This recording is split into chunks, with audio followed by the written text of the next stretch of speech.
বাপরে বাপ, কোমরটা কি ব্যথা, ঝাঁটাই দিতে পারছি না।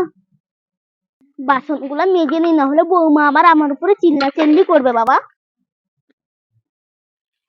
এসে বুড়ি আবার কোথায় গিয়ে দেখি। বাবা মাজা হলো? হ্যাঁ হ্যাঁ বৌমা, আমার বাসন মাজা হয়ে গেল, আমি এক্ষুনি নিয়ে যাচ্ছি। তাড়াতাড়ি নিয়ে আসো। এগুলো তো মাজা হয়ে গেছে, এখনো প্রচুর খিদে পেয়েছে, যাই বৌমাকে গিয়ে বলবো খেতে দিতে। বৌমা, বৌমা, অনেক খিদে পেয়েছে, দুটো খেতে দাও না গো। দাঁড়াও দাঁড়াও, তুমি খেতে দিচ্ছি। নে বুড়ি, খা খা। এতক্ষণ কাজ করলাম, শুধুমাত্র এই পেঁয়াজ লঙ্কা কি ভাত হয়নি বৌমা? না, ভাবছিলাম আর বাবু খেয়ে নিয়েছি।